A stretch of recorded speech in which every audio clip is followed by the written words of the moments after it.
चलिए भाई, हम लोग आज पढ़ेंगे लेखन के टाइप्स। ठीक है, अब लेखन के टाइप्स का प्रकार में इससे पहले हमने लेखन विभाग में दो बातें आपको बता चुका हूँ, एक हिंदी में एक अनुच्छेद लेखन और एक पत्र लेखन। ठीक है, और पत्र लेखन में हम लोगों ने औपचारिक पत्र लेखन के बारे में किया था, और हमें लगता है कि डेली आप लोग एक एक पत्र लेखन और अनुच्छेद लेखन का प्रैक्टिस कर रहे हैं। यस सर, कर रहे हैं तभी कुछ हो पाएगा, नहीं तो फिर दिक्कत है। ठीक है, चलिए आज हम लोग जानेंगे सूचित्र लेखन, ईमेल लेखन, विज्ञापन लेखन और संदेश लेखन। ठीक है, जिसमें हम सबसे पहले चर्चा करते हैं किसकी? सूचित्र लेखन। ठीक, हाँ, सूचित्र का मतलब होता है ना, हिंदी में तो नहीं समझ में आ रहा होगा, पर इंग्लिश में उसको बोलते हैं प्रिज्यूमे। ठीक है, या रिज्यूमे बोलते हैं, रेज्यूमे बोलते हैं। इसका मतलब क्या होता है कि जनरली जब आप कहीं जाते हो, कहीं नौकरी वोकरी के लिए किसी कंपनी में आवेदन करते हो, तो वहां पे आप क्या देते हो? तो अपना एक बायोडाटा देते हो ना। तो वो जो बायोडाटा होता है ना, उसी को कहते हैं रिज्यूमे, उसी को कहते हैं हिंदी में सूचित्र लेखन। यानी कि अगर आप किसी को अपना बायोडाटा दे दो, तो उस बायोडाटा के देख के वो बता सकता है कि आपकी स्थिति परिस्थिति कैसी है और आप किस लायक हो, क्योंकि वो सब कुछ उसके अंदर क्या होता है? मेंशन होता है सब कुछ। ठीक है, तो सूचित्र लेखन में है तो बहुत तगड़ी चीज। ठीक है, और ये ऐसी चीज है कि ना ही ज्यादा आप इतिहास भूगोल बना सकते हो और ना ही ज्यादा उसको संक्षिप्त कर सकते हो। जो सूचित्र लेखन होता है उसके लिए एक मतलब ऐसा दायरा होना चाहिए जिसमें बहुत ज्यादा शब्दों का उपयोग ना हो और बहुत कम शब्दों का उपयोग ना हो, पहली बात। दूसरी बात कि शब्दों का प्रयोग बहुत सोच समझ के करना हो। ठीक है, ताकि सामने वालों क्या कर सके, समझा सके कि हम अपने बारे में क्या बताना चाहते हैं। अब जैसे मान चलो कि एज अ टीचर अगर किसी स्कूल में पढ़ाने के लिए आवेदन करना हो, तो उसके लिए एक डाटा बनाना पड़ता है ना, उसको रिज्यूमे कहते हैं। अब या फिर किसी कंपनी में आपको जाना हो और वहां पे देना हो, तो उसे वहां पे भी आपको अपना रिज्यूमे देना पड़ेगा। क्योंकि अब जैसे आपने क्या क्या पढ़ाई की है, तो आपने 9 में, 10 में, 11 में, 12 में बड़ी बढ़िया बढ़िया नंबर लाया हो, फिर उस पर कई सारे कंपटीशन खेले, आपने जीते, सबका आपने शील्ड और सर्टिफिकेट इकट्ठा किया, पता चला इतना मोटा हो गया। अब खूब इतना मोटा शील्ड और इकट्ठा लेके जाओगे सामने वाले के पास, देखिए ये मेरी उपलब्धियां हैं, और एक एक जगह देखिए ये हमने 2010 में कमाया था, ये 2015 में किया था, ये 2017 में किया था, ऐसा तो बहुत समय लग जाएगा। और जो सामने वाला लेने वाला इंटरव्यूअर जो इंटरव्यू लेगा आपका, उसको भी बहुत ज्यादा क्या होगा? दिक्कत होगा और बोर हो जाएगा वो। ठीक है, फिर कहेगा ये तो पकाने वाला है, इसको हटाओ। तो रिज्यूमे होता क्या है, रिज्यूम का यूज क्यों करते हैं? ताकि हम वो सारी बातों को किस में रख सकें, ऐसे शब्दों के दायरे में रख सकें कि बिना किसी को उलझाए हुए वो हमारे बारे में पूरी बातें क्या हो जाए।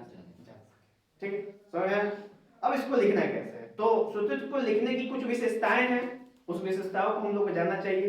पहला है कि इसमें व्यक्ति के विशेष के बारे में प्रयोग किया जाता है, यानी व्यक्ति विशेष, यानी हम अपने बारे में क्वालिटी लिखते हैं मैक्सिमम। कभी भी रिज्यूमे में अपनी बुराई नहीं लिखी जाती है, क्या लिखी जाती है? अच्छा ही लिखी जाती है कि हम कितने अच्छे हैं, किसी काम को कितना बढ़िया कर सकते हैं, और हमसे बेहतर इस काम को करने के लिए आपको कोई दूसरा नहीं मिलेगा। इस टाइप की हमें बताना पड़ता है। लेकिन ऐसा नहीं कि कुछ फेंक दो। ठीक है, कुछ नहीं फेंकना है, जो कैपेसिटी है उससे आप 2-4 स्टेप आगे तक बस फेंक सकते हो। अब ऐसा नहीं कि आपकी कैपेसिटी है मतलब कि कुदार भी नहीं उठाने का, और आप बोल दे कि हम 4 से तारे पकड़ लेते हैं, तो ज्यादा ही हो जाएगा ना। तो पकड़ लेगा कि आप क्या कर रहे हो? फेंक रहे हो। ठीक है, फेंका ऐसा जाता है कि जो उसके अंदर कवर हो जाए। ठीक है, दूसरा है इसमें एक, तो अगर इसको मुहावरे से दिखाया जाए तो वो है गागर में सागर भरना। यानी कि छोटे से एक पन्ने में आपको अपनी पूरी जीवनी भरनी है, यानी अपनी जीवनी भरनी है, जिसमें आपने उपलब्धियां हासिल करी, क्या क्या चीजें आपने किया, कितना एक्सपीरियंस है आपको उस चीज को करने का, और आगे आप हमारी कंपनी या जहां पे भी जा रहे हो वहां पे कैसे उसको क्या कर सकते हो, बेहतरीन बना सकते हो। ठीक है, नेक्स्ट है पहले पक्ष में वह व्यक्ति जिसको केंद्र में रखकर सूचनाएं संकलित की होती हैं, दूसरे पक्ष उस व्यक्ति संस्था की जिसके लिए उसका प्रयोजन ध्यान में रखकर सूचनाएं जुटाई जाती हैं। यानी अभी जो मैंने बताया ये बात कि आपको सबसे पहले अपने बारे में बताना है, उसके बाद अपनी क्वालिटी के बारे में बताना है, और उसके बाद बताना है कि हम आपकी संस्था को कैसे आगे बढ़ा सकते हैं। क्योंकि वो आपको क्यों रख रहा है, ताकि अपने संस्था में काम करवा रहा हो, पैसे दे, और उसको आपको रखने का क्या बेनिफिट है कि आप उसकी संस्था को 2-4 स्टेप क्या करो, ऊपर ले जाओ। ठीक है, तो इसलिए संस्था के बारे में भी लिखना बहुत आवश्यक है। नेक्स्ट है, पहले पक्ष है उम्मीदवार और दूसरा पक्ष है नियोक्ता। यानी जो पहला पक्ष है वो उम्मीदवार है, जो लेने वाला है, और दूसरा पक्ष क्या है, जो इंटरव्यूअर है, जो आपसे इंटरव्यू लेगा, उसको कहते हैं नियोक्ता। ठीक है, और जो कैंडिडेट है उसको क्या बोलते हैं, उम्मीदवार। यानी हम उम्मीदवार और जो सामने लेने वाला है वो नियोक्ता, यानी जो हमारे इंटरव्यू को लेगा। ठीक है, नेक्स्ट है, स्वीकृति में वही सूचनाएं डाली जा सकती हैं जिनमें दूसरे पक्ष यानी नियोक्ता की दिलचस्पी हो। एक और बात है, अब जैसे मान के चलो कि आप गए हो, आप इंजीनियर बन गए, और इंजीनियरिंग बनने के बाद आपने 2 साल काम किया किसी ऐसी जगह में जहां पे इंजीनियरिंग का कोई लिंक नहीं है। ठीक है, जस्ट सपोज आपने टीचर के तौर पे काम किया, लेट्स सपोज वहां पे इंजीनियर से कोई मतलब तो है नहीं टीचर तौर पे, तो आपने इंजीनियरिंग करके 2 साल टीचिंग काम किया, उसके बाद फिर गए आप किसी कंपनी में अप्लाई किया कि मुझे इंजीनियर की पोस्ट चाहिए, मुझे कंप्यूटर साइंस से इंजीनियरिंग, मैंने इंजीनियरिंग की है, मुझे चाहिए, मैं बहुत जबरदस्त करूंगा। ठीक है, अच्छा तो तुम जाओगे वहां पे तो कहां की उपलब्धियां गिनाओगे, टीचर की ना। ये बताओ कि वो टीचिंग कराना है आपको, उसको नहीं, उसको क्या चाहिए, उसको कंप्यूटर पे वर्क चाहिए, उसको सिस्टम पे वर्क चाहिए, और आप क्या करोगे, टीचिंग करोगे, कोई लिंक है दोनों का? तो इस तरह की बातें हैं कि हमें रिज्यूमे में केवल सामने वाले के पॉइंट को ध्यान में रखते हुए बातें करनी है कि उसको क्या चीज जानना है हमारे बारे में। ठीक है, नेक्स्ट है कि चलो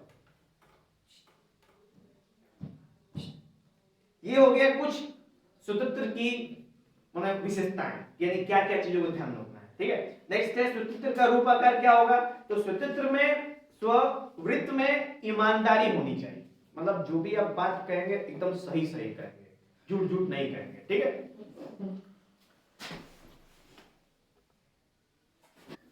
चलिए तो हम लोग बात करेंगे स्ववृत्त का रूप और आकार, यानी कैसा होता है वो स्ववृत्त जो होता है, यानी जो रिज्यूमे होता है वो दिखते में कैसा चीज किस टाइप का होता है। तो मैंने बताया स्ववृत्त में ईमानदारी होनी चाहिए। ठीक है, किसी प्रकार के झूठे दावे या यतिशोक्ति से बचना चाहिए, यानी कुछ भी झूठा नहीं रखना चाहिए उसमें। ठीक है, क्योंकि जो सामने वाला है ना वो एक्सपीरियंस रख के बैठा है, उसको पहले ही से मालूम है कि तुम क्या क्या कर सकते हो, और जब तुम झूठ बोलोगे बहुत ज्यादा, मतलब आवश्यकता ज्यादा झूठ बोलोगे आप, तो क्या कर लेगा, पकड़ लेगा, तो फिर तुरंत आपका जॉब खतरे में आ जाएगा। समझ? नेक्स्ट है स्ववृत्त में अलंकारिक भाषा की गुंजाइश नहीं है। अलंकारिक का मतलब ना कि जैसे क्या होता है ना कि जैसे अलंकार समझते हो, जो शब्दों की शोभा बढ़ाते हैं उनको अलंकार कहते हैं। अलंकार का उपयोग नहीं करना, जो भी भाषा रखनी है आपको एकदम सीधी सीधी, एकदम स्ट्रेट फॉरवर्ड और बिल्कुल पॉइंट टू पॉइंट, कि आपने 10 में पढ़ाई करी सन 2014 में तो करी, अब ये लिखना है कि हमने सन 2014 में रात के अंधेरे में दिन के उजाले में जबरदस्त पढ़ाई करी है और पढ़ाई कर करके बोर्ड टॉप कर दिया, उसे क्या मतलब है उसको, है कि नहीं? चलो नेक्स्ट है हमारे पास कि इसकी शैली सरल सीधी सटीक और साफ होनी चाहिए, ताकि पढ़ने वालों की सारी बातें एक ही नजर में क्या हो जाए, स्पष्ट हो जाए।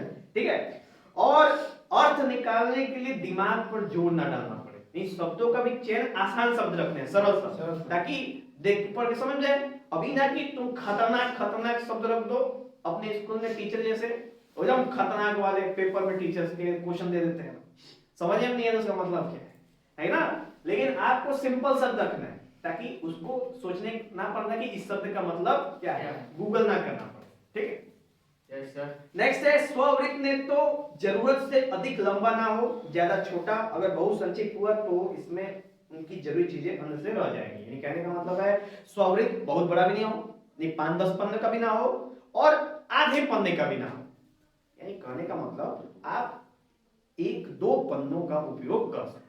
ठीक, 1-2 पन्नों में संक्षिप्त में अपनी बातों को रख सकते हैं।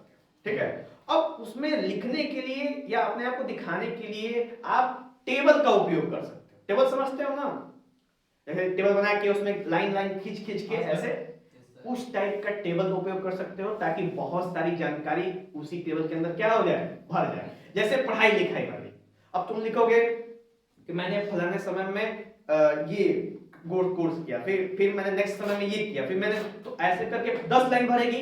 तुम एक टेबल बनाओगे, उधर लिखोगे कोर्स, फिर बीच में सन, फिर बीच में कितना मार्क्स मिला, सब का सब एक टेबल में क्या हो जाएगा, आ जाएगा।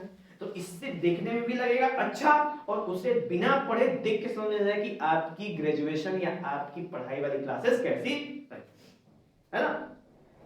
नेक्स्ट है विविध सूचनाओं का ब्यौरा। अब हम आते हैं कि कौन कौन सी सूचनाएं देनी है, ठीक है, क्योंकि वो भी तो इंपॉर्टेंट है। अब ये नहीं लिख के आना है कि मेरा ब्रेकअप हुआ है कल परसों, ठीक है, ये नहीं लिख सकते हम। तो क्या सूचनाएं देनी है हमको, तो स्ववृत्त व्यक्ति विशेष के बारे में सूचनाओं का सिलसिलेवार संकलन है, यानी बिल्कुल क्रम वाइज। सबसे पहले नाम, इंट्रोडक्शन, गांव, फादर नेम, मदर नेम, इस टाइप से बिल्कुल सिलसिलेवार से। अभी ना कि सबसे पहले अपना नाम लिखे और फादर मदर नेम सबसे लास्ट में लिख दी, नहीं, ऐसा नहीं कर सकते, ठीक है। उसका एक तरीका है, क्या है, तो सबसे पहले आपको परिचय से प्रारंभ करना है, यानी सबसे पहले अपना परिचय देना है। उसके बाद परिचय के बाद आपको शैक्षणिक योग्यता, यानी कि पढ़ाई लिखाई की योग्यता, उसके बाद अनुभव, प्रशिक्षण, उपलब्धियां, कार्योत्तर गतिविधियां इत्यादि पड़ाव को पार करते हुए अपनी पूर्णता प्राप्त करना है, ठीक है। और फिर व्यक्ति का परिचय के अंतर्गत उम्मीदवार का नाम, जन्म तिथि, और क्या कहते हैं उम्र, पत्र व्यवहार का पता, टेलीफोन नंबर, ईमेल इत्यादि, ये सारी चीजें भरनी है ताकि वो समय पे आपको क्या कर सके, कांटेक्ट कर सके कि आपका सिलेक्शन हो चुका है, आप आके कल से नौकरी ज्वाइन कर सकते हैं। समझ? तो ये था आप लोगों का स्वतंत्र लेखन। हाँ, स्वतंत्र लेखन। अब इसको लिखने के लिए सिंपल सा करना क्या होता है, हमने आपको बताया सब चीजें। यहाँ पे एक पन्ना होगा इस तरीके का, ठीक है। इस पन्ने में सबसे पहले अपना क्या लिखेंगे, इंट्रोडक्शन, यानी इसको कहते हैं क्या, परिचय कहते हैं हिंदी में, सॉरी इंग्लिश हो गया, ठीक है। क्या लिखते हैं, परिचय। फिर परिचय के बाद उसके बाद आपका फादर नेम, मदर नेम, और उसके बाद जन्म तिथि, ईमेल, टेलीफोन, ये सब चीजें। उसके बाद आपका शैक्षणिक योग्यता यहाँ पे, ठीक है। उसके बाद आप और भी जो जो अलग अलग डिपार्टमेंट में आप योग्यता प्राप्त की हो, अगर कोई रेस जीते हो, कोई कंपटीशन जीत गए हो, मैथ वाला चाहे साइंस वाला, वो सब भी आप वहां पे अपने हिसाब से जहां पे जरूरत है उस हिसाब से, जरूरत के हिसाब से वहां पे मेंशन करके, उसके बाद अपने बारे में 4-5 लाइन लिखते अपने योग्यता के बारे में। उसके बाद आप धन्यवाद से संबोधन करके, और यहाँ पे ये जो क्या कहते हैं कि आपका स्वतंत्र जो लेखन है वो हो जाता है, ठीक है। समय तो ये स्वतंत्र लेखन आपको लिखना है, ठीक है। सबको स्वतंत्र लेखन लिख के आना है और डेली लिखना है, ठीक है। एक भी दिन मिस नहीं होना चाहिए, क्योंकि अब अनुच्छेद के बाद पत्र के बाद स्वतंत्र भी उसमें क्या हो गया, ऐड हो गया। समय तो ये हो गया स्वतंत्र लेखन समाप्त। अब हम लोग बात करेंगे ईमेल में।